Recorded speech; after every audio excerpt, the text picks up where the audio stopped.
What's up, guys? How's everybody doing? Happy Tuesday. Hopefully everyone's doing well and had a good weekend. Hopefully everyone enjoyed a weekend away from the market. Get started in a second. Just give me a quick sound check.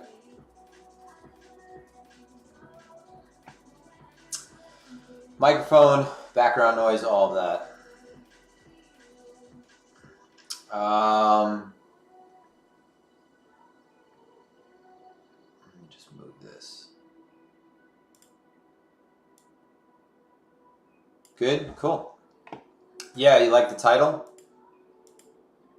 Crypto stream that isn't about Terra. Something that we're all, at this point, tired of hearing about, right? Heard about Terra and Luna and Doquan ad nauseum for the last few days, right? Get started in a second. Just give people some time to join in. I just shared the link again.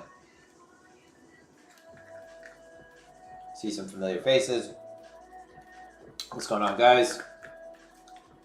I'm drinking this stream is not sponsored by something called cold pressed juice by Power Greens Juice. That's like the most literal brand name for fresh pressed juice. I get this delivered to my house. I get like a pallet of that delivered every week.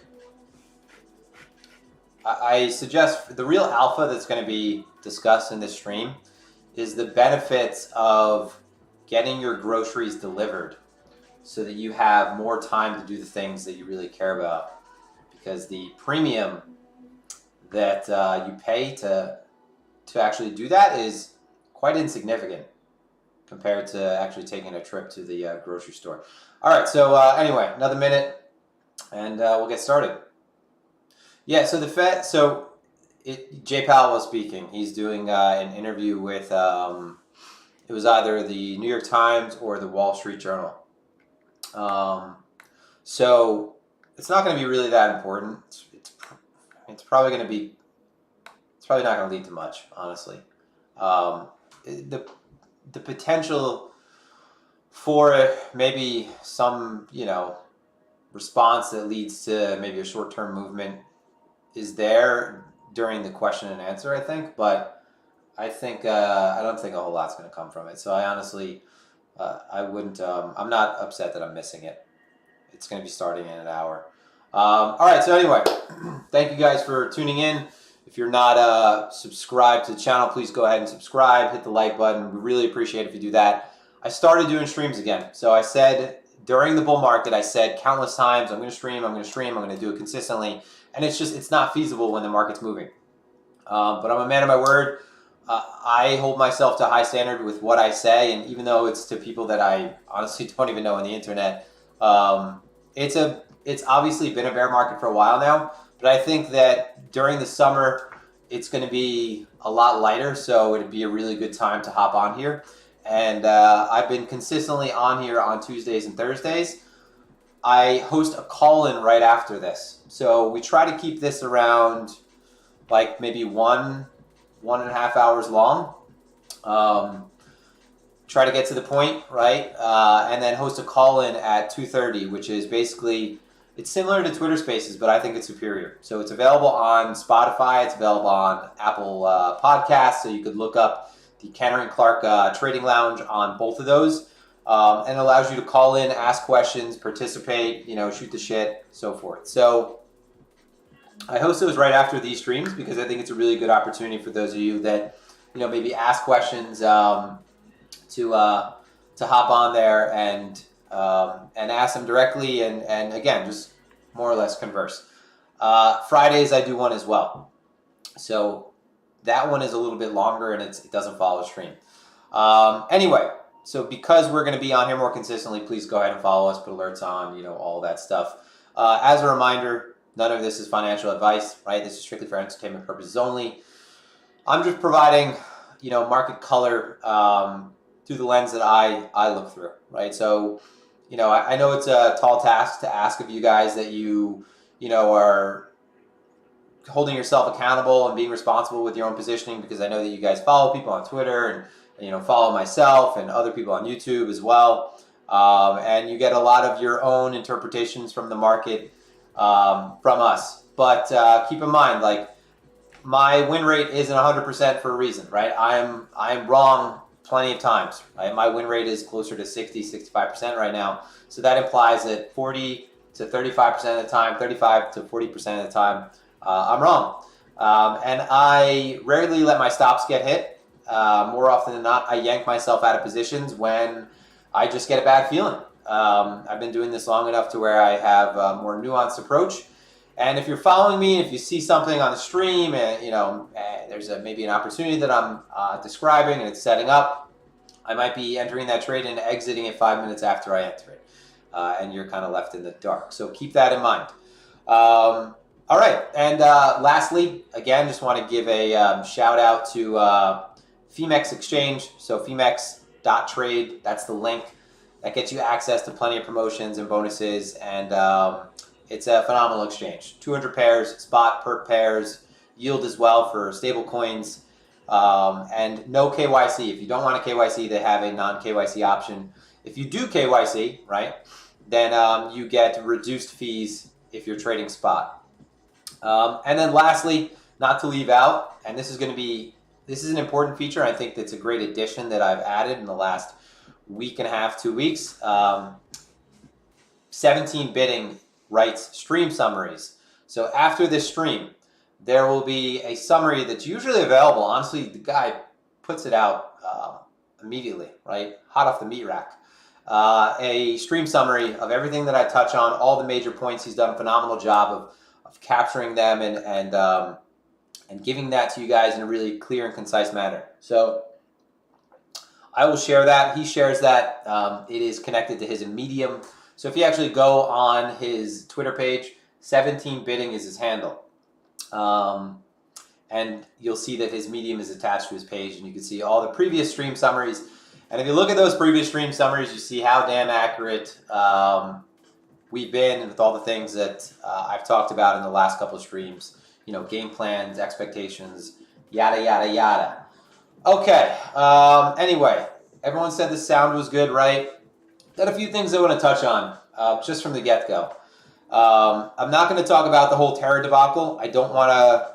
I'm just tired of it. I hate how this market, it allows people to reestablish themselves. And yeah, like, it'd be great if he could, make amends and fix the situation to some degree. But the chances are, and this has been something that has been all too popular in the past, the chances are, like, he's behind something else in the future, when meanwhile he should be basically exiled from the industry. He was a very ambitious guy, had a ton of hubris.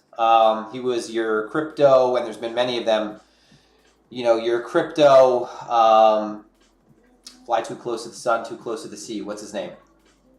Flies too close to the sun, his wings melt. What's the name? Mythology. Someone answer it. Who flew too close to the sun and had wax wings, therefore melted? And then if you fly too close, you're too close to the sea, and they chill and they break off. Who is that? God damn it. Icarus. Thank you. I said it the other day, but I only have so much room in my head right now with everything. But I'm tired of talking about it, right? But there has been something that has been, it is the theme, right? It gets redundant. It is the macro. And I think it's really important to just briefly touch on it again, because it hasn't changed. And even though it hasn't changed, people have every day, sort of been hypnotized by just a little bit of market movement. And it's almost like they forget that this is the major prevailing theme. And that is the Fed, right? Non-accommodative policy. And again, it's redundant, but I think it bears repeating in the beginning of the stream. I won't go on it for long, but I just have a few points. So the recession drumbeat is getting louder, right? That's becoming, more popular in mainstream narrative. And it's either recession or inflation, okay? Now, obviously, the Fed can hike into a recession, right? And the Fed hiking, the Fed jawboning, there is, a significant amount of that led to the yield curve inversion to begin with. And we know how the yield curve inversion, it tends to predict pretty far out, recessions. And it's usually like 12 to 18 months. But we immediately saw that negative GDP print just last month, right? Now, there has been opinions by some of the smarter macro traders, some of the more established macro traders and pundits, that the Fed wanted to hike into a mild recession in order to combat inflation to some degree, to stifle demand, combat inflation. The Fed's first order of business is inflation, and that number is, while the number is not necessarily accurate when you're looking at something like CPI, it doesn't encompass everything. That is something for us to at least anchor onto. It's a solid piece of evidence, right? It's either going up, it's going down, staying relatively the same. But the Fed's first order of business is inflation. The Fed thinks that the economy is really strong. So even though we have signs that, and don't forget, markets lead the economy. It's not the other way around. Even though we have signs, full employment, strong economy, the Fed thinks that the economy is really strong, so it thinks that the economy is in a place where it can handle, tightening financial conditions. Economy strong, personal savings are high, and that personal savings part is misleading because of the distribution across different income brackets. But they think that it's high enough to where, when they're tightening, it could, this savings buffer can more or less mitigate the damages that would result from tightening. So there's a lot of conflicting details with respect to the economy right now. But again, remember, those details are lagging. Okay, so that is the rule. That is not the exception lately. It's not like, maybe it's, no, the Fed is steadfast, full steam ahead, pulling off the brake pedal when it comes to tightening. Everyone who's talked about this going back January and February was wrong. I didn't think that we would get, this extent, or that they would be like kind of hitting the war drums to this point still. But they mean business, put it that way. In the least articulate way, they mean business, right? So we know what their goal is, right? We know what CPI prints are month over month. We have another FOMC coming up where more or less can guarantee you're going to get a 50 basis point rise, right? 50 basis point hike. So there's things that need to change for us to really change, because this is the way it is right now, right? I mean, there are people that are banging their head against the trend right now, pissing against the wind, trying to swim upstream. And this is, so the entire bull markets, there are people and macro bears that are constantly like fighting the trend, that are super contrarian the entire way up, right? Every pullback gets them, at the typewriter writing up a newsletter about how this is the top. This is this is the top, blah, blah, blah. The bull market's been going on too long. Insert whatever narrative, whatever, metric that they want to lean on. And they're counter trend the entire time, contrarian the entire way up, in a accommodative regime. So when the Fed is being accommodative. So we know right now that the Fed has pivoted, right? They've completely shifted. They're not with us right now. We don't have tailwinds right now. We only have headwinds, okay? Now the bulls are doing what the bears normally do. And it's not something that most people who have been in markets for the last, going back to 2008, have ever had to experience, right? They've always been on our side. Brief period in 2018 where they course corrected, and we had the Fed it was around like a 21% drawdown from the all-time highs, and then immediately they were accommodative again, cut rates, right? So until they explicitly change, you'd be a fucking moron to try to position yourself with expectations that it's going to happen soon, or that we're going to have some kind of lasting trend out of nowhere, right? It's you're fighting the largest buyer normally that is now not even started to unwind the balance sheet. Now going to be the largest seller, right? Essentially, just consider it that way. So we need a major shift in language. I know we're like 15 minutes into this already, but we have plenty of time after. We need a major shift in language. I'm going to remind you guys, a major shift in language, an outright shift in policy. So either, we're not getting a Fed put, right? We're 20% off the highs right now in the S&P. Normally this is a region where they would, consider laying off if it was just based on the indices. If it was just based on the Dow or the S&P, I've said many times, S&P is a happiness index. They don't want to murder it, but 20% is, for anyone who's in the crypto market, that's kind of a walk in the park, right? It's really made you have a grotesque expectation or approach to volatility. Iron stomachs, right? That's what we have. But we don't have the Fed put right now. Instead, what you need is like some kind of major contagion or spillover into other markets besides just the equity market. So unless something broke, right? Until it shows up majorly in credit markets, nothing in the equity market seems to be, even beginning to create any kind of dovish response. Instead, they've just drilled forward with the hawkish narrative, with the hawkish approach. And they've said multiple times, and I'll wrap it up in a second, they've said multiple times, and Powell has been pretty explicit about this, there's going to be pain. So that's not something that, it's not something that is difficult for machine learning algos to interpret, right? It's not hard to sort of establish a bias from that about where things are going. For normally a figure that is trying to be careful with language. So when you hear the sentence, the economy is strong and there's going to be pain, you'd be an asshole to think like, oh, they're going to cut rates, and then in the very near future. So again, the theme is we don't have any tailwinds right now. Again, still non-accommodative environment. And for me, what that means is just to be as transparent as possible with positioning. I do, and I mentioned this as we were starting to break 35, interested in picking up in a non-sophisticated manner, right? Sort of value averaging, dollar cost averaging spot here and there, right? But there's no way that I'm taking any kind of long-term extra exposure type of positioning with great expectations. My trading is going to be, and it for the most part always is going to be very short term, right? I could see on the long side of things, swings setting up for maybe 1 to 2 week periods, but we have a major level right above us that should act as a very significant resistance level, and we don't have right now. So again, willing to pick up spot at these levels. I think that we're looking for a bottom to develop between here and 20K. I think it's reasonable to expect that. We had a significant amount of volume, a significant amount of supply change hands, but if the S&P, like my first target from the last couple streams, you remember my first target was 38.39. So where do we hit between that? I don't remember. 38.5, whatever. So between that window, first significant level, the crypto beta to the S&P for BTC alone, you could just think about it as like a multiple of 3 to 4. So if the S&P drops another 10%, Bitcoin's dropping at least another 20.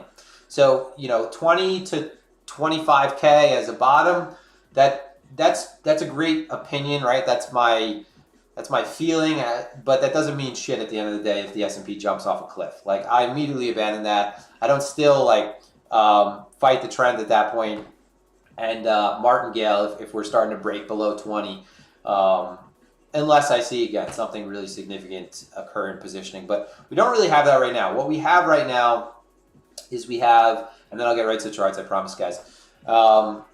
What we have right now is we have skew very negative. So if you were to look at like 15, 25, 30 delta skew, very negative. So aggressive insurance buying, considering it that way. Aggressive put buying instead of call buying, so that those 15, 20, 30 delta, even 35, depending, in Genesis has a bunch of different options, is very negative, right? So that's a good indication of sentiment and positioning.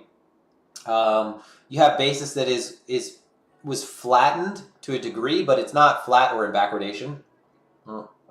So again, pretty useful in the past for longer term bottoms. But one thing to really understand is if this is a bottom, one, we didn't get a V-shaped bounce right off the bat, so that's good, because otherwise that would be an immediate sell, that like immediate mean reversion. You'd immediately sell that if it extended, right? If there's overextension. We're having some development down here, some value developing. This is good. We want this. We want prices to range to, establish value and move sideways. And then if prices are moving sideways, and then you have continued, signs of positioning to the downside, whether it's skew maintaining or going increasingly negative, basis being even more flat than it is right now, or going increasingly towards backwardation. Right now it's still in contango. Funding increasingly negative while prices persist sideways, and maybe open interest beginning to continue to increase as well. These things, bottoms are going to take time to develop. So we're nowhere, and I can say this with extreme confidence, we are nowhere near a situation where we would have a V-shaped bottom. We don't have a build-up and positioning to really give us the fuel for that. You can't say we don't have a catalyst, because by definition, a catalyst kind of comes out of left field. But unless we have a major catalyst, like central bank's going to buy BTC, unlikely. And then two, your pivot that, a V-shaped reversal would be if the Fed, or some kind of ridiculous reversal would be if the Fed changed course. Absent those things, price is left to its own devices. Bottom's going to be real accumulation zones, which means they're going to move sideways, chop the shit out of you, make you second guess for 1, 2, 3 months at a time. I'd say at a minimum, you're moving sideways for a month or two. Last point, and then I'll get to the chart. Alts are really nuked right now, and I just have to, I really have to drill this home. Alts are nuked right now, right? I'm going to say something that's really obvious in the beginning. They can continue to drop, right? Alts can drop 90%, and they could bounce. They could drop another 90%. They could bounce and then drop another 90%, right? So that's what you constantly hear. So yeah, we get it. They can really fuck you up, put it that way. I think there's a really high probability that everyone across the board, minus a few idiots, excuse me, I'm not normally abrasive, but if you've seen a few cycles, you see how things result, and most of this shit is vapor anyway, especially in this kind of environment, right, macro environment. I think most of us will be right about the direction, right? I could say with utmost confidence and sell a bunch of newsletters by saying, Solana is probably going down to, $30. I could say that AVAX is probably going to drop another 50%. Those might not be the best pairs to pick, because those are sort of the darlings, but, kill your darlings anyway. 95%, 99%, whatever, maybe be more generous given some kind of Pareto distribution. 80% of the shit will nuke to zero. One, it won't take a straight line there. There's too much incentive by certain participants in this market to continue to pull money out of the retail that does exist. It becomes very crowded when the trade is obvious. So you could be right about the direction, right? I think that XYZ coin is going to go to zero. Great.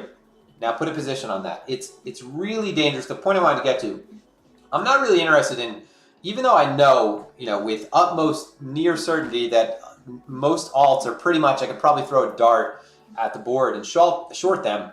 I'm not going to be looking for really any shorts, except for intraday shorts in alts. And the reason is they're really thin, right? The markets are really thin right now across the board. If you saw the top of the book depth for the S&P I shared recently, markets are really thin across the board. So top of book, so best bid, best offer, is as tight as it's ever been in the last couple of years, right? Going back to March 2020. Really thin.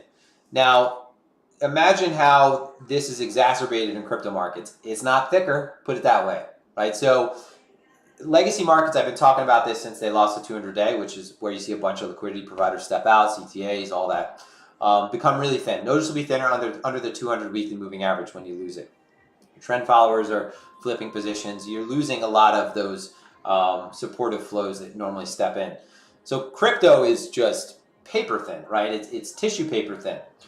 So alts, the risk with shorting them is there's jump risk, right? I mean, you can have an alt that, and you should expect this, you're going to have alts, and certainly plenty of people will be able to take advantage on the long side, that are up 50, 100, 150% in the coming weeks, because there's nothing standing in the way of them doing that. There's no friction to the upside. Books are cleaned out. Everyone is, it's as thin as it's going to get, especially after what we saw with Terra and how that's affected sort of the broader market. So not really interested in shorting things that I know personally are probably going to continue down, right? But it's not going to be sort of this monotonic downward trend. It's going to be down, rip up, down, slightly margin or low, rip up, and it's going to be sort of this heartbeat downward. All right, anyway, sorry for the long intro, but I think that there were really important points to sort of cover. Let me switch it up, turn the music down a little bit because it sounds a little bit loud. Did everyone understand all that? Was that clear enough? We're all on the same page.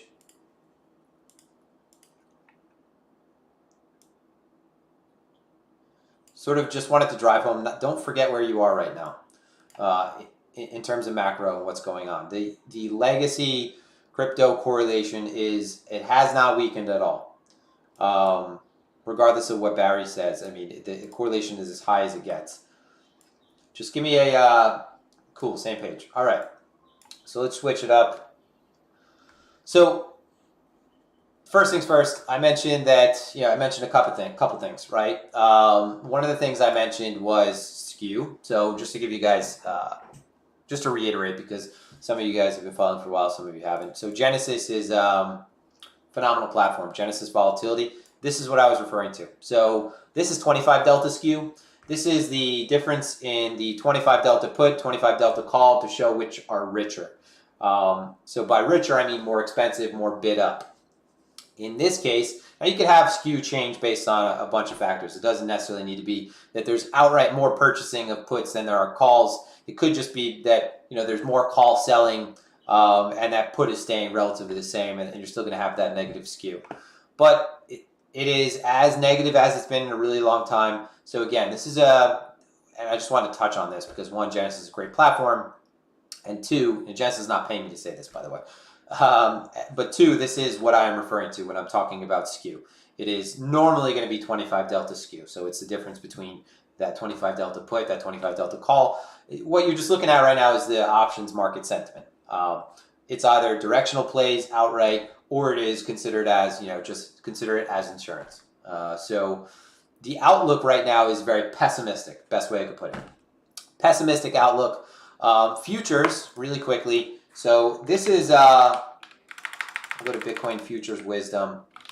You can look at a lot of different websites. You can look at Levitas. But I think some of you are probably, where is this? Let's see.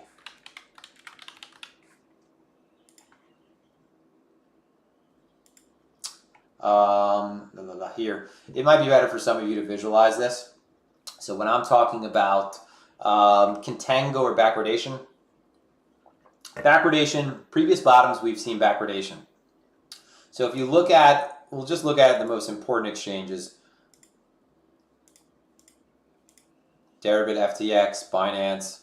We'll leave on the rest, OKX, Huobi. They still do a decent amount of volume, but they've definitely lost considerable market share. But this is your futures term structure, right, across all expirations. Normally in a market that's in contango, bullish conditions, up, you'll see that the spot market, the front month, which is like a perp swap or your spot market, trading at a discount compared to every other tenor, and it's going to be in succession. You'll see that it is going to be higher and higher across the board. So we still have those further out expirations trading at a premium. And I'll just isolate this to one. So we'll just leave on, Deribit. So here's Deribit's term structure. So this is your perpetual swap. This is your weekly, not really significant. And your quarterly, right? So you have March, you have January, February, March, April, May, June. So your next quarterly is right here. This is trading 20 basis points above the spot market. So it's still in contango, right? Still trading at a premium. Now, sometimes the premium is going to be thrown off depending on, or the discount is going to be, it's all going to be dependent on liquidity, right? Because the market's going to move more if it's less liquid. So if you look at like CME futures, it's mostly front month. You're not really seeing too much activity in the further out tenors. Whereas the linear futures contracts and cryptos, there's more participation in those longer ones. For the longest time, there's great, free carry trade, free basis trade, shorting the futures contract, buying spot, and waiting for that to close out. You still see that the market's trading in contango. So there's no, and this could be something that moving forward is not going to give the sort of purest signal in terms of how getting a backwardated market. So where in the past we saw like further out contracts trading well below spot, it could be that we're actually just seeing, so this is contango. So contango would be front month and then higher across the board. And contango rolls down to the spot market, whereas backwardation rolls up. But backwardation would be, here's your front month, right? And then just making sure it's on the same part of the screen. Backwardation would be, let's say, the term structure looking like this. So again, this has been a pretty good indication of sentiment, and that basis trade being closed out, capitulation, and still it's in contango. But again, things are different now post March 2020 with the new participants we've had come into the market. So I've said this before, and I think it's worth repeating. I do think that like a lot of things, right? So even lower time frame price action, historical data is a bit distorted if you're going to use it moving forward, or it's not as actionable given the entrance of all these new participants, because by them entering, they're going to change underlying market structure, microstructure, and so forth. And these dynamics that we sort of normalized in the past are going to be different moving forward. So we have we have a very pessimistic market, put it that way. That's the best way I could put it. But from a market structure standpoint, we lost the most significant levels on the chart. I mentioned this low down here as being a good area where maybe we could see a bottom if we had a breakdown of this previous, summer low. But by all means, this level, right? So whether it's the weekly or the monthly, so that's a weekly, that's a monthly, that represents a very significant break in market structure. It's very silly to be like blindly bullish right here, absent any kind of further development moving sideways, and whether that's a pick it up, development moving sideways, increased negative funding, that futures curve flattening out. It's too early right now, in my opinion, to get overly bullish, because again, the correlation right now, it's as strong as it's ever been. So BTC and the ES, they're not doing anything different right now. If we just put the ES on here right now, I said right now twice in the last, you guys know how hyper conscious I am of that. There's not much of any kind of deviation between these two.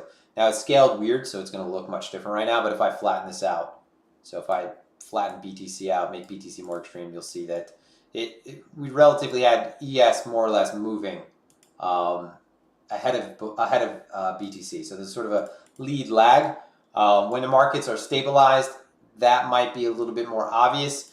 When the ES or the S&P is sort of in a tailspin, that correlation is going to be much stronger. So maybe we see it begin to weaken, but that would require us to move sideways a bit longer, and I don't think we're necessarily there yet. So major levels on the chart lost. I think that you need to see, and when I'm talking about these levels being reclaimed, like if anyone right now is talking about mid-range or talking about all-time highs, it's really stupid to be talking about that. I don't want to insult anybody, because I know specifically some people right offhand that have been saying it forever. But the market only is giving you evidence right now of weakness and a lack of bullishness and a complete tether to underlying, or rather a complete tether to legacy markets. So unless we're trading back within this range, all my target's going to be short term. So I say back within this range because, one, that's a most significant range locally, so that is a quarter long range in a higher time frame range, great. But I think I'd rather satisfy these two pieces of criteria now before building any kind of really significant long exposure in futures and outside of what is my underlying spot exposure.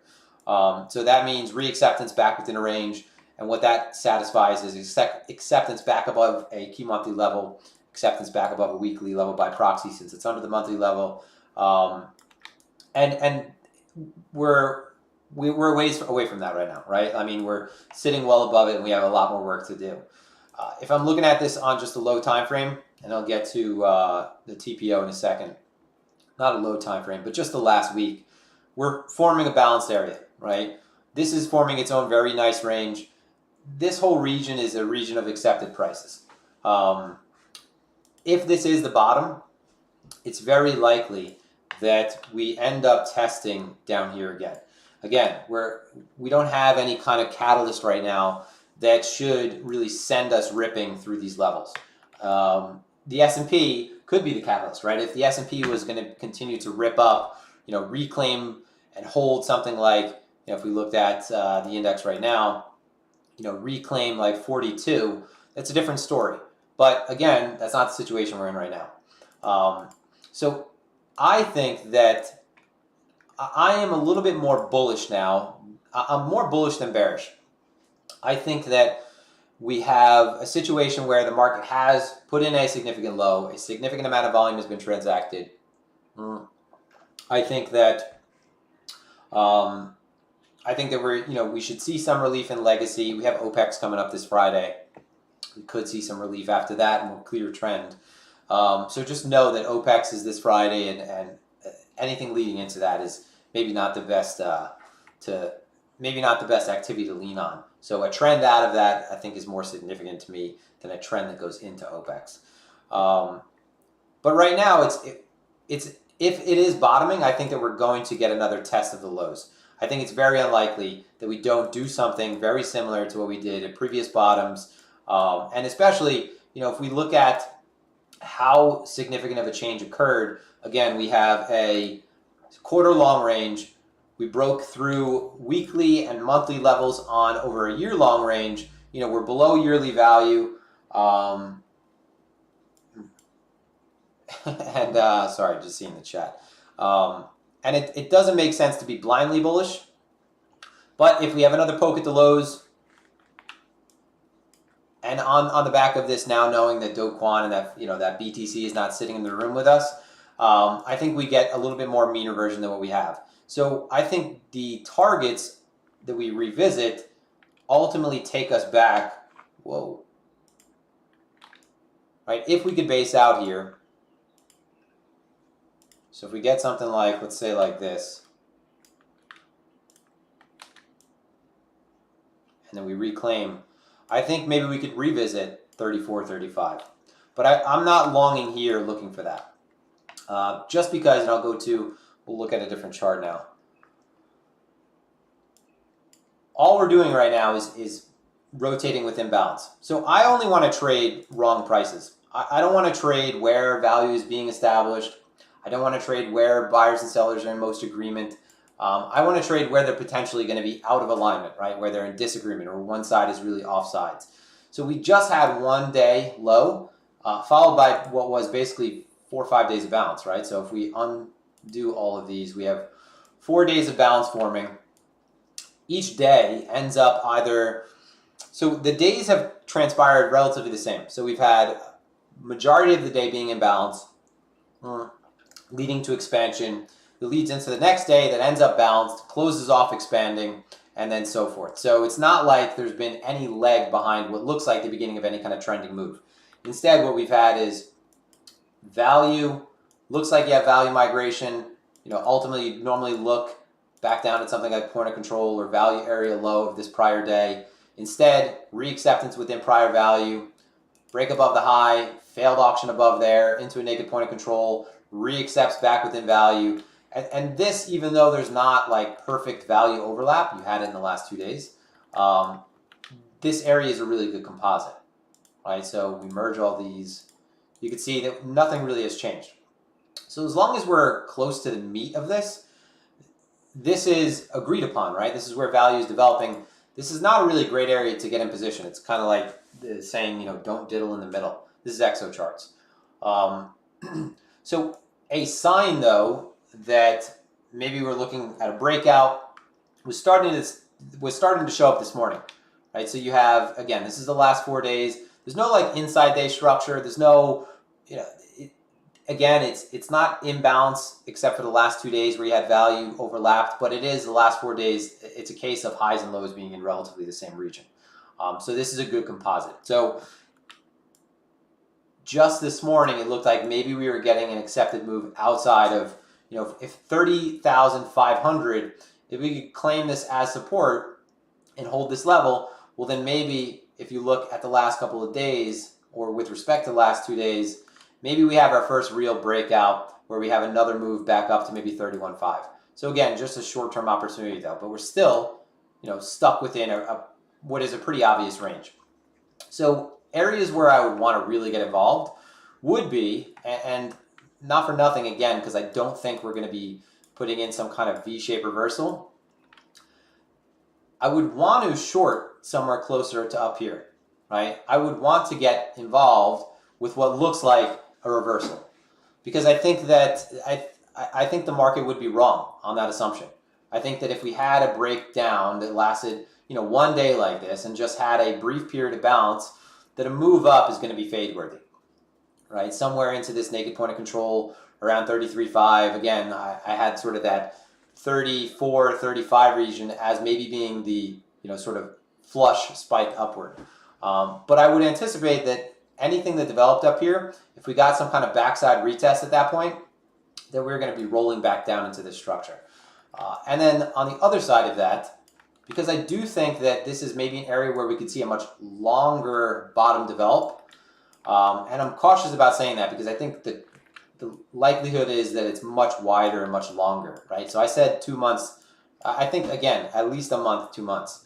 I think, though, that even though you could say, all right, maybe take the long up here, even though I'd rather focus on the short.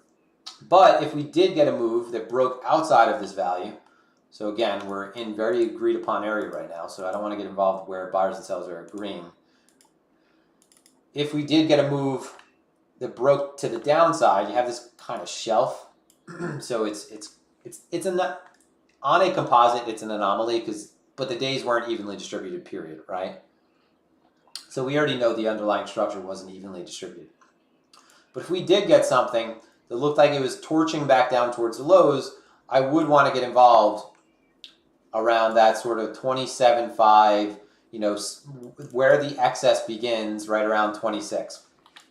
And maybe it's, maybe we get more of a flush, but if we ended up flushing through that level and we had something where, for example, let's say the market melts down here and accepts through, if we did get a move that reclaimed this low, then I think you have a much larger range that you're playing within. And I think ultimately that is what is reasonable to expect, period. So again, the expectation right now is not that price is going to, suddenly start trending upward. And that's why I wanted to reiterate the macro in the beginning. We're very clearly, again, we're in if you're looking at the monthly distribution, we're moving down. Here's your weekly value. We're dead smack in the middle of weekly value. We have a 5-day composite that we're basically dead smack in the middle of as well. This is the most agreed upon area we've been in the last couple of weeks. So again, if you get involved in an area that buyers and sellers are agreed upon, unless you have new information that is not disseminated by the market or is unknown to the market, you're getting involved in an area that's not a really good area to define risk. Unless you're dollar cost averaging, right? We're strictly talking from a trading standpoint. Whereas, like I said, right, if we accepted outside of this balance, maybe you do have potentially a long setup at play. But I think given the extent of this move and where legacy sits, and pays to understand that we're not near anything of, we're moving more towards tightening, that maybe you get a long that extends up to that weekly, monthly level, but I think that it's sort of exhaustive, right? So a thin squeeze up that ends up melting down anyway. And I think the short side, I'd be much more certain about the short side of things in this environment than the long side, given that we just did have a very significant break in market structure. And again, downside though, because I think this entire structure, right, I think we could end up doing something like this. Because of that, I think that moves down here might be rewarded, right? And the first move down might not ultimately lead to something that is continuation right off the bat. This is, quite a significant spike that we've seen in in volume and in participation. It was spot led into the move. There's a lot of reasons why obviously the market sold off, but now we know that that BTC that is sort of unaccounted for is accounted for right now. You're sort of in a position sentiment wise where the market is in the gutter. So if a bottom was to develop, these are how things look. But again, it's way too early to say that in my opinion. So any extreme though, any move down towards these lows that is violent and offers us some kind of reclaim, I think that since we're expecting a range that we're beginning to see at least the beginnings of it start to form. That would be invalidated, right? If, let's say, and just looking at this on the weekly, I think makes it a little bit more clear. Absent any kind of catalyst, and again, very unaccommodated right now, this wick, normally, even if it's a bottom, we would expect that to fill out. Okay, and then if we fill out down here, it's not going to make sense. Let's say that we're into the middle of summer and we look like this. It's not going to make sense to be overly biased on the bear side, right? Because at least you'll have a very clear range to look to take advantage of. And there's no rule that says that this has to continue to break down and the markets have to continue to move down. We are in a place where the markets are trying to price in all of this language, all of these expectations for what is going to result as the result of, or what is going to come as a result of, you guys can tell I don't like to be redundant with words. I'll go ahead and clean it up after. The market is trying to price in everything that is coming from the Fed. It's not doing a very good job of it, but it is doing it to an extent. We can't say that it's not doing it to any extent. So there's no reason why, like I said there's some symmetry between these two. It's so loose, but the point is, the expectations here was a much larger move down. Right? The expectations here was a much larger move down. Whereas the market actually went on to move sideways much longer than anyone anticipated. And I've said this many times in the past. I think that this was sort of an anomaly, right? Can't say that it happened, right? So, I mean, that happens. So it's not like we could completely discount this and say that it was non-existent and it doesn't matter, because it did. And we could very well say that maybe the result that came out of this, because of the easing that came and because of the stimulus, was only because of that big dump. But I think that ultimately we were in a position that the market was going to bottom either way and move up, right? We had this long period in 2018, break up, reclaim, and this was just a really long choppy period again that I think ultimately this was going to lead to a move up either way. So there's no reason why, and again, I am not balls to the wall bullish and being unrealistic and saying all-time high soon. I am bullish in the short term. I'm also not bearish that this is going to come all the way down to sub 10K. I'm open, right? I'm open to being surprised by the market and listening to what the market is saying rather than trying to impose my own beliefs on it. So it's it's entirely possible that this range lasts much longer and ends up going to 2023 with something that looks like this, right? There's no rules. Does this all make sense? Yeah, I know Powell's about to speak. He's not going to say anything that's going to really move the market too much. So very evenly smacked within value right now. Smack in the middle of value. I only want to get involved where buyers, I think, are wrong and where sellers are wrong. And that just happens to be at the extremes right now. We're in a really rotational environment. I think I would just expect that to continue. Going into the summer especially, there's going to be a lot more clarity, and I mentioned this probably after Labor Day. So you're looking at, end of Q3, beginning of Q4, before there's really a pickup in activity in markets, I think, as a whole. And as far as alts, like I mentioned, I think that alts are great trades right now. Right? There's going to be a lot of great trading opportunities. When I talk about this summer, I'm not talking about trading. I'm talking about actually any kind of underlying sort of prevailing trend that might pick up. I highly doubt that it begins in the summer. But as far as alts go, I'm only focused on where most of the attention is right now. So I'm really just focused on where all the volume is being done. So for me, that means trading AVAX, trading Solana, trading Ape. I've been trading Ape and Solana the last few days.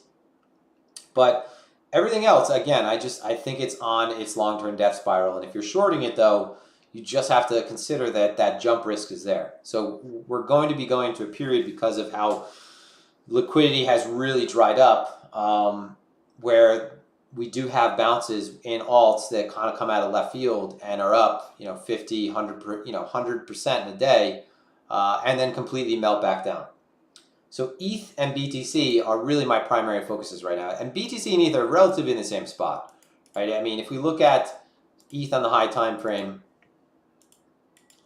you have the merge that's coming up, right? But I've been saying this now for a couple weeks. The merge is going to be a positive catalyst for the market. Yeah, sure. But it depends on where the market is, what the starting point is, right?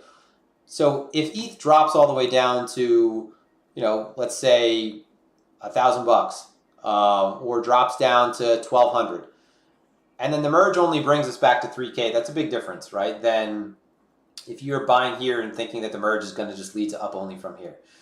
So that catalyst, and I think any narrative or catalyst right now doesn't have legs. So you're going to see that there's going to be like short-term efforts towards creating catalysts by certain projects. And a lot of that's going to be to create liquidity for them to unwind into. But even if there are any sort of semi-natural catalysts that perk up, or narratives that begin to cycle up, I just would expect that, as you've seen from the beginning of the bull market to where we are now, that each one of those is significantly shorter than the prior. So I'm getting a lot of messages now about NFT projects. I don't give a shit about any NFT projects right now. I think that they've just begun to sort of go into their own bear market, more unique bear market. Whereas they were able to outperform for a period of time, your grails, your blue chips, but I don't think that persists. So ETH, as far as BTC and ETH go, yeah, ETH is actually holding. It's a main weekly level. It's lost the significant monthly level that's on the chart, that's local. And I don't focus too much on monthly levels, other than, it is the highest time frame level that people will anchor onto. So your positional traders, your investors will focus on this. So yeah, you can see a significant amount of flows if we get some kind of monthly close through it. But again, a monthly close, you have 14 days left before that is crystallized. ETH, by all means, though, it's in relatively the same position as BTC. It's still within a very large range. Clearly, BTC lost its range, whereas ETH is actually holding, what still looks like, market structure is still, it is if we're going based on last summer, it is intact. But it's not going to do anything independent of BTC. I mean, I think it's very unlikely to assume it does. It held up for a brief period of time, but we can see that it's not really consistently outperforming BTC at all. But it's in the same position as BTC is right now in terms of being in balance, right? So if we were to look at ETH, right, it's a little bit of a different story, right? So if we look, I'll just pull open. Hold on one sec. It's not even worth changing, actually. I was going to pull up the TPO chart again. ETH's bounce. So this is, let me fix this.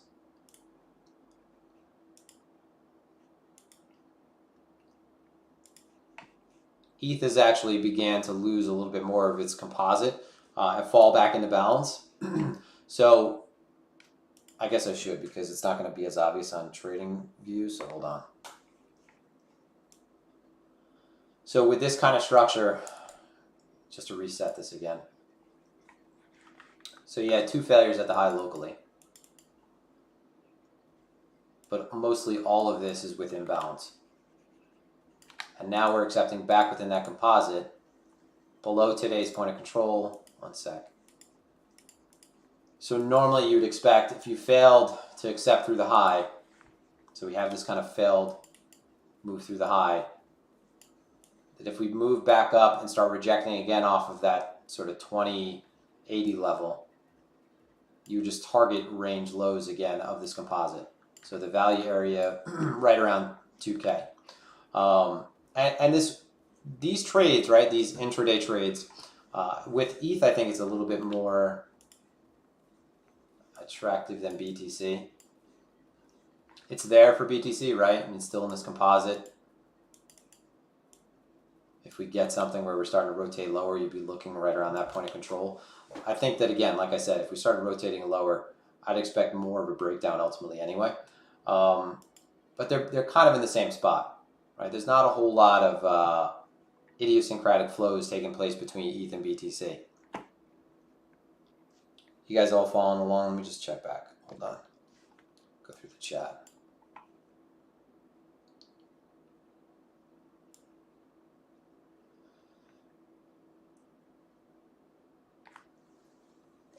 Yeah, there's no way that this is going to bottom right here. It's going to take time. I should rephrase that. There's no way that it's going to bottom in the next week or the next couple of weeks right here.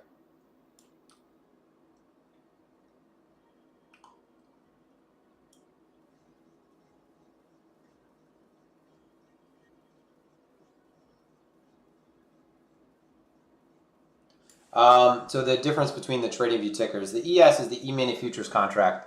So that's the derivative of the S&P. So I like to look at the ES because, one, I mean, I look at the ES more than the S&P because the S&P has just cash hours, right? So the ES is going to have those futures hours as well. So after hours opens again on Sunday, goes a little later on Friday.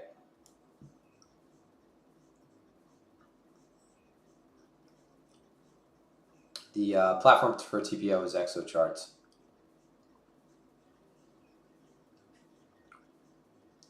It's not exactly the same as May 2021 though. We don't see the same signs and positioning from like an open interest standpoint, from a funding standpoint yet.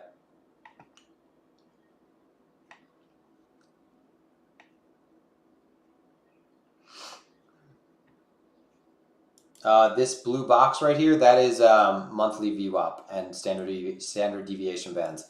So what I mentioned earlier that was a significant change was, for the longest time, I had this on the chart. So the yearly VWAP and yearly standard deviation bands. So you could think of these bands, as being your value area high and value area low. So we were in for the beginning of this year, until recently, the entire first quarter, we were within a really nice range, right? We had micro ranges between that, brief trending periods, but this was a very, very clear range that we were stuck within. So this is the first time that we've actually accepted outside of it, right? And haven't seen it completely recover the level. Again, it's the weekly level. We've lost the weeklies, we've lost monthlies, so it's kind of, I'm reiterating something now that I've touched on by mentioning those, but these standard deviation bands, those are basically your value area low. Imagine this as like a TPO and your value area high. And here it'll be a bit more obvious if I do this. 12 months, and you'll see how this will change. See? So here's your value area high, value area low. So this is the first sign of acceptance outside of it. First time we've actually had acceptance. So normally when you have a range that is cleanly defined, right, very agreed upon, values established between there, you're looking for signs of absorption or acceptance through the highs or the lows. If you gain acceptance through, you're looking for at least a strong first leg. Right? You're not going to fade the first leg outside of it. Now we did have a nice first leg, so it's not as easy as saying, okay, this has to result in a much bigger move, but it doesn't make sense to be blindly bullish now that we've done something that we were unable to do for over a quarter, and the direction we did it in was the downside, not the upside. The opposite is, if we actually accepted above this region, we'd all be banging the bullish gong, right? Because clearly something has changed that is favorable. Whereas the change that we had was, very bearish. And it just happens to be that by a matter of people stepping in this gap that we've found support. Otherwise, if we're continuing to, let's say we continue to move into below the last summer's lows, which we've reclaimed. So let's say we continue to move below them and there's no sign of response back around 24.25. Right? So ultimately, when I said if I would look for longs down here, it's okay. You want to see a trap, like a really obvious trap. So stops get ran, spreads blow out. Sellers ape into this, expecting a much larger move and for prices to hold. And then you'd look for a significant squeeze on the back of that. But if we break down into this wick and there's no response and price is able to just kind of hang out there, then the reality is that there's not really anything in here that is very supportive of prices until you get back down to 20K. And even that is really insignificant structure. So we're leaning on that as like a, hope and pray zone. But, I mentioned this before.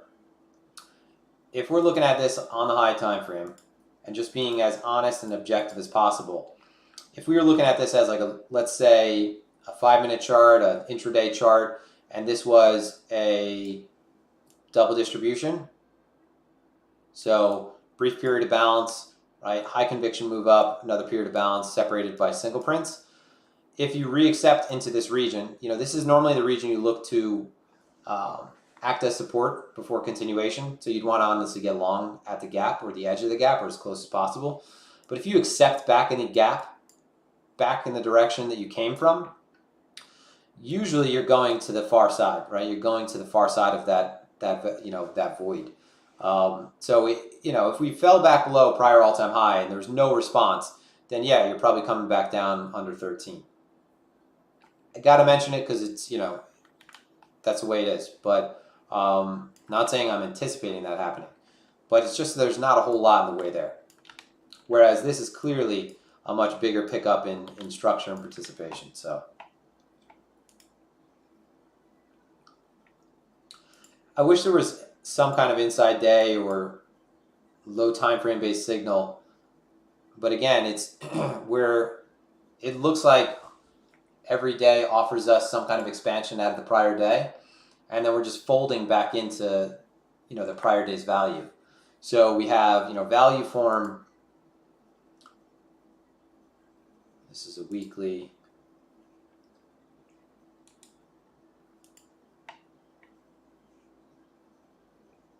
Hold on one sec.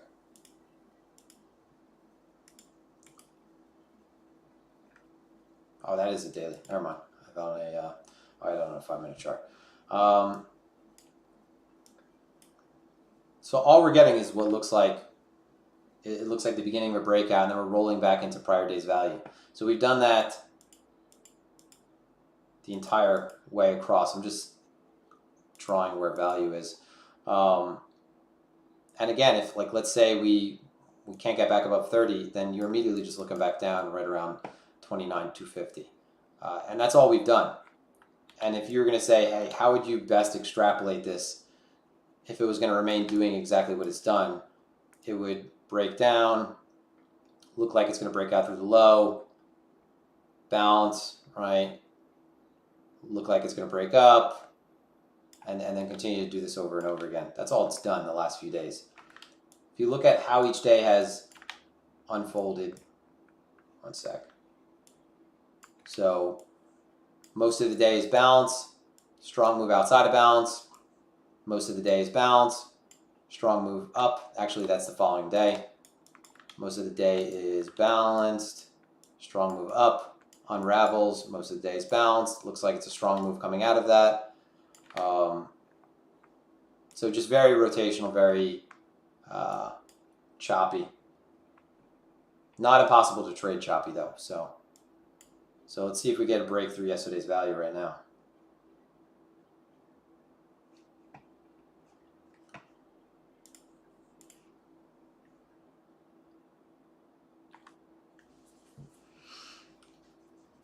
I don't think it matters that it has never revisited previous all-time highs. I think that what matters is if the market really thinks that's important, then you better see a response if we get there.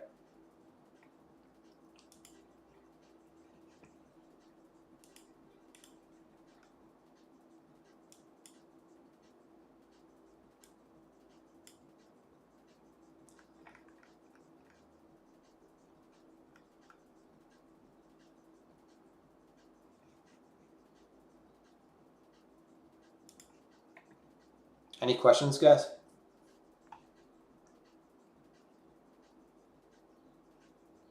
Yeah, he is speaking, and he should be speaking now.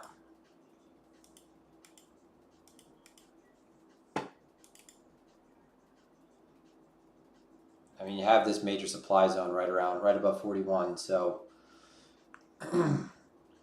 you expect, if the market is going to be trending down, you would expect really significant rallies. So this rally doesn't really change anything. It was off of a very important level.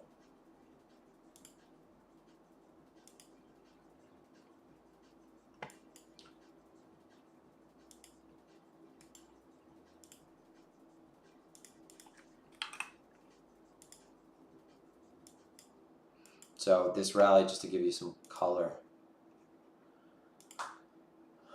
we bounced right off of last year's point of control.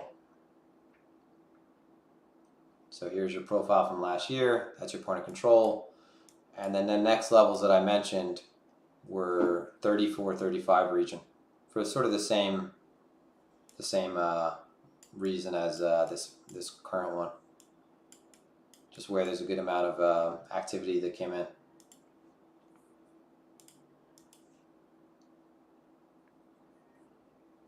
Yeah, parlay. I've traded during plenty of streams before. No, I never have profit targets. No, that's like a really dangerous thing to do, to just think right away in advance how much money you want to make.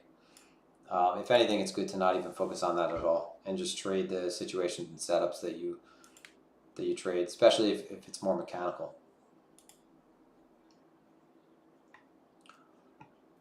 So there are some alts that have put in significant moves. So if we go back to like sort of the dump beginning, Mana, GMT, Ape. So I mentioned that I want to trade the pairs that the market is really interested in. Now it's because obviously they have probably the most trustworthy flows, and they're actually going to be more liquid, obviously, than anything else that is not favored at the moment. Just because all liquidity is kind of drying up, I want to be in the things that other people are in as well. Ape, I think, is something that arrived to the market a little bit too late. So it's honestly something I wouldn't mind trying to build a longer term position in. But short term trading wise, I mentioned there's a few alts that I would look to short. Solana is actually one of them. So here's Solana, and this is, I still have the yearly profile on it. I think that while we did treat a very significant level of support, that was expected. So unless Solana does something where, here's a series of higher highs and lower lows and lower highs, unless Solana is doing something that BTC would hopefully be doing at the same time if this happened, reclaiming the prior range, I would anticipate that you're looking at range high, another high developing at what would be, I think, a pretty predictable region. So right around like 67 to, let's say, under 80.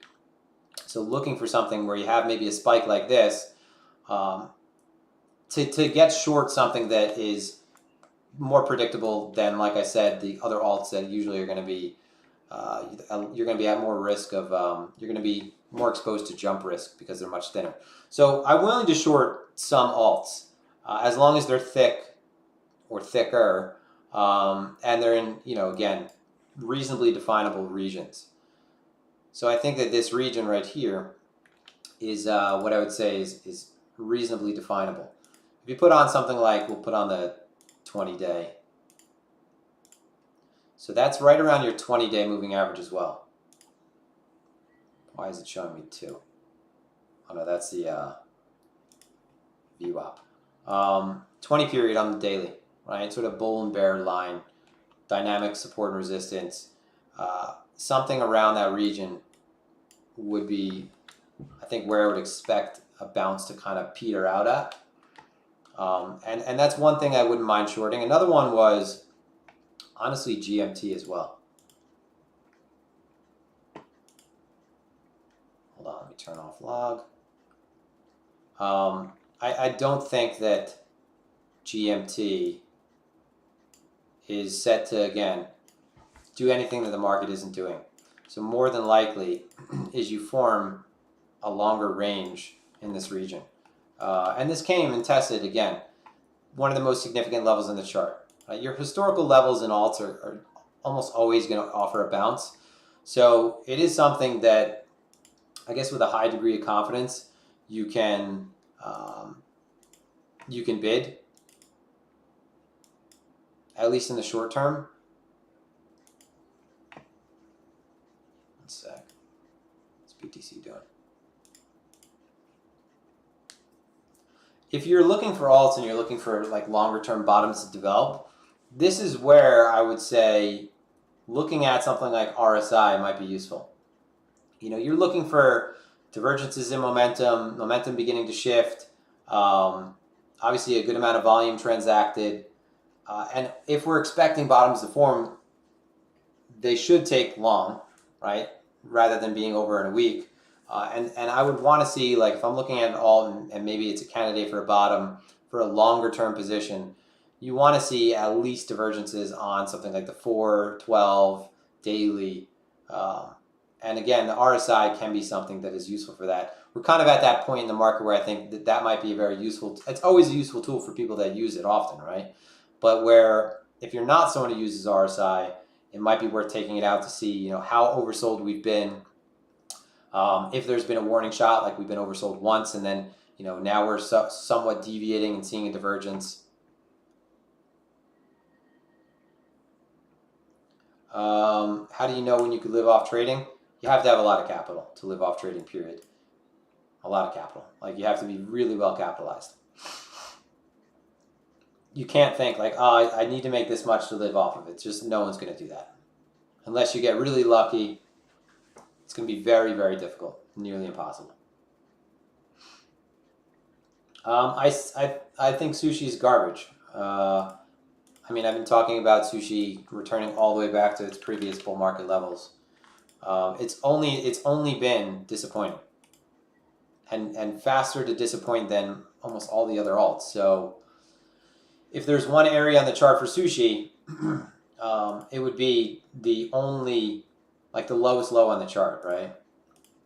So you could probably correctly assume that these lows offer a bounce.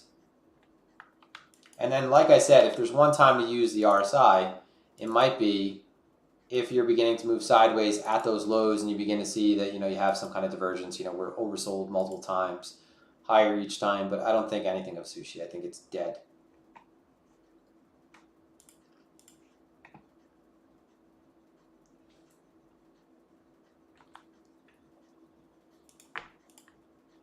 But let's see. So it looks like the ES is selling, BTC selling, probably due to something Powell said, or just maybe the speech starting, so selling in advance. Back within yesterday's value. Let's see if you actually get to move back down to the value area low. And that's all the market's been doing. So, Powell said if they have to go past neutral, they won't hesitate. Damn, the one time to not have the chart open and just hit the market sell button. Fuck.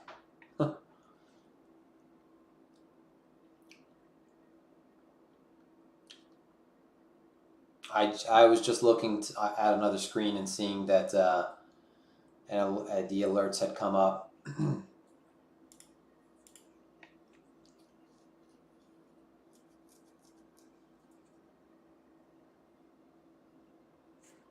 Yeah, I mean, you can mark at some point, but for most people, you're going to need a lot of capital to do that. Like, I don't really want to say a number because it discourages some people, and no, I don't want to say a number because it'll discourage a lot of people, and also because there are going to be statistical anomalies that just hit home runs in the beginning and they build that money up fast.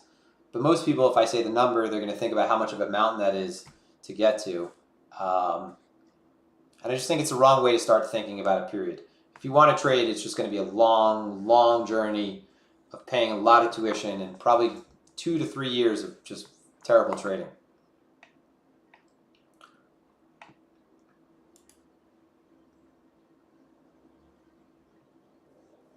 So I think that this would be a good opportunity to, I said I only want to trade wrong prices. And right now, since we're balanced, nothing is wrong, right? Even if we're moving like this the way we are now due to Powell saying something, we're still in a balanced area, right? So just consider this as like a Gaussian distribution. This is fair value, right? So the only wrong prices, regardless of this happening within here and it's due to Powell saying something, the only wrong prices of the last few days would be something where sellers are anticipating a breakdown right here or buyers are anticipating a breakout right here. And we could look for those traps to set up. So if we were to continue to like nuke down right now off of what Powell said, I think it would be a good opportunity to look for some kind of setup on the long side, because I think it's a really easy setup for a trap. I think it's a really how do I put this? I think it's going to be really easy for sellers to get caught offside anticipating continuation off of a remark like that, where it's just a short-term movement. Like, we know the most significant thing is the FOMC and the next CPI. So it doesn't make sense to get like overly fearful during this interview. All right, guys, listen, I wanted to do the stream. There's not a whole lot to talk about, kind of reiterated things I've been talking about the last few streams. But I'm going to hop on the call in 15 minutes.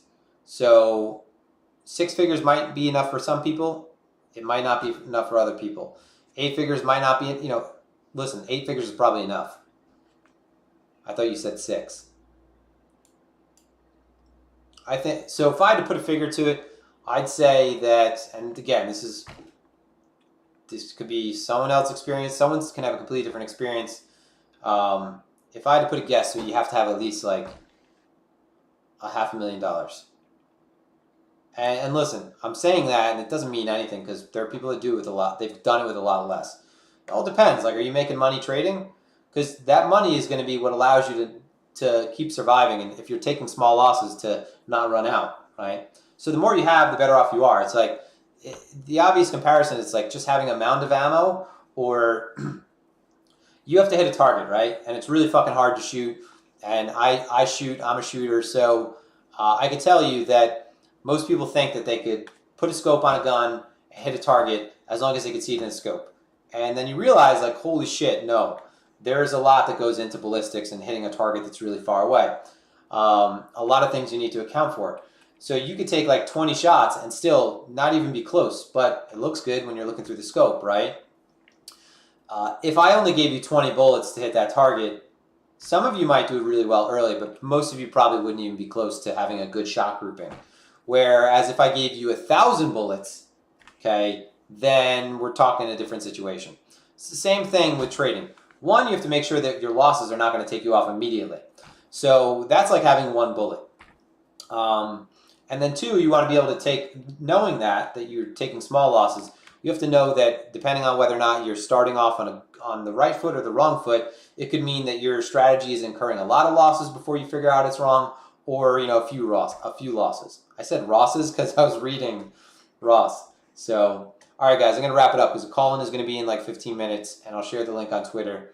Appreciate you guys joining. Go ahead and hit the like button. Check out the subscribers below. Not the subscribers, the links below for Phemex, and I think we have some order flow platforms down there, but I can't recall because I'm not looking at it right now. All right, stay